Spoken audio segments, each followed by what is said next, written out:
When lockdown for coronavirus first hit, overnight we couldn't go to galleries or art classes. This really highlighted the need for the arts to be an active presence online. So in this video, we'll cover ways to digitize your arts practice, the basics of photography, using your smartphone camera, next steps with equipment, and the ins and outs of live streaming.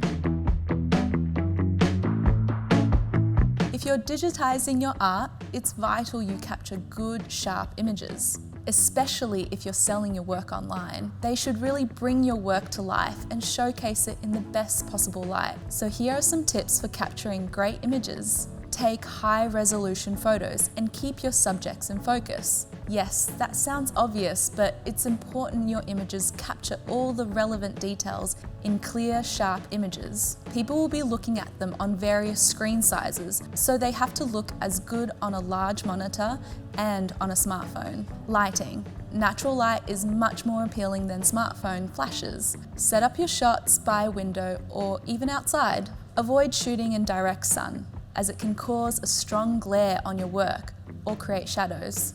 The ideal shooting environment is either in the shade on a sunny day or on a bright overcast day. Lightboxes are great for photographing products. So if you make and sell things like small sculptures, ceramics, or jewelry, a lightbox might be a good investment. Keep your shot steady. You don't want to end up with blurry images. So you can either invest in some basic equipment, such as a tripod, or find something sturdy to prop your camera on. Compose your pictures using the rules of thirds. Picture the frame of your image divided into 3 even columns. Now, place the subject of the image on one of those dividing lines. This is a classic rule of thumb that creates much more interesting visuals than just putting something in the middle of a shot. This might not apply to things like close-ups or products, but can work well for styling and brand imagery. Once you've documented your art, you can get a chance to edit the images to really make it stand out online.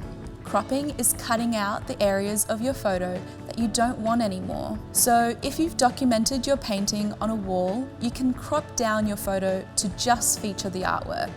Resizing your image is important when you are posting online. Often, the original image size will load much slower on your website and can frustrate your users. A safe size will be around 800 to 1200 pixels in either height or width. You'll also want to change the DPI, which stands for dots per inch, from 300 DPI to 72 DPI.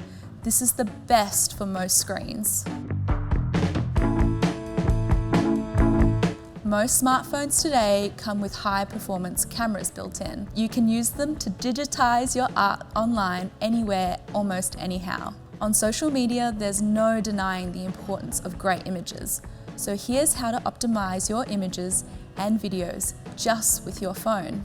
First up, clean your lens. It can get pretty grimy over time. And check how much storage you have on your phone. You don't want to get halfway through an epic shoot only to run out of storage space.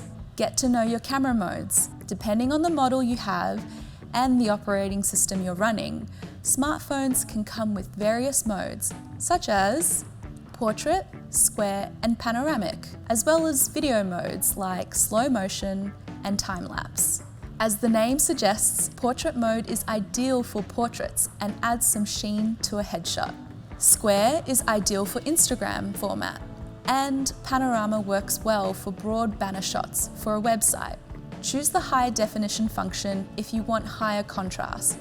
Tap your screen to focus the main element of your image. There are also lots of inbuilt photo editing features with your camera settings, or you can download third-party photo apps like Camera Plus 2, Visco, Pro Camera, Lightroom, and Camera FV5 that offer the features of a DSLR camera. As we mentioned before, opt for natural light over your camera's flash, and if you go into your camera setting, you can turn the grid on so you can make your images aligned and level. And here's one super simple tip. Turn your phone sideways like a horizontal shot. These wider shots work much better on desktop screens. Live streaming is basically sharing a live-to-air video online. It can be a performance, a book reading, or a studio workshop. Live streaming has become incredibly popular because of its low-cost setup. At the very least, all you need is a smartphone and live streaming app, and you're good to go. Live streaming isn't a cut and edit video. It's live and immediate, so think about the difference and if it suits your purpose. Live streams can be quite interactive with the ability to comment or message throughout the stream, which can create a dialogue between the artist and audience, as well as within the audience members.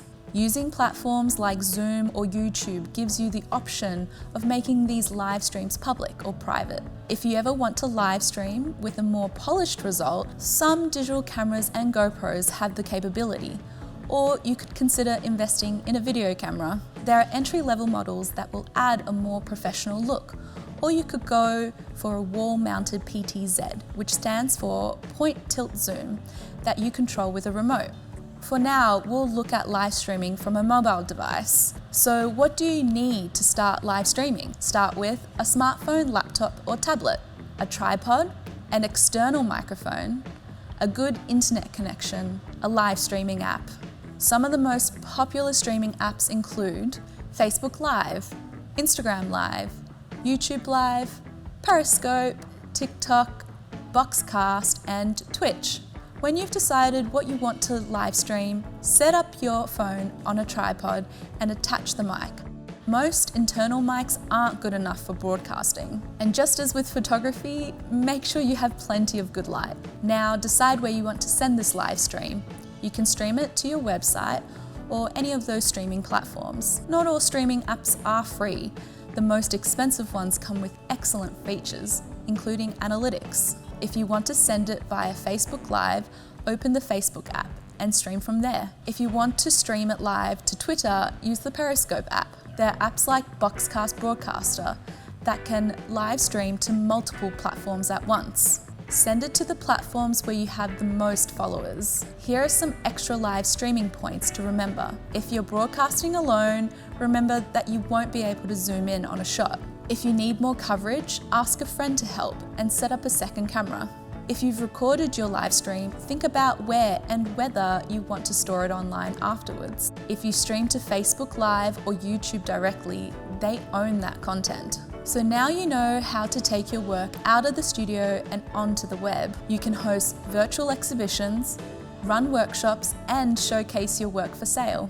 Check back on our previous videos all about getting your work online. We hope it'll give you the confidence to take your arts practice online, from writing about it to social media marketing.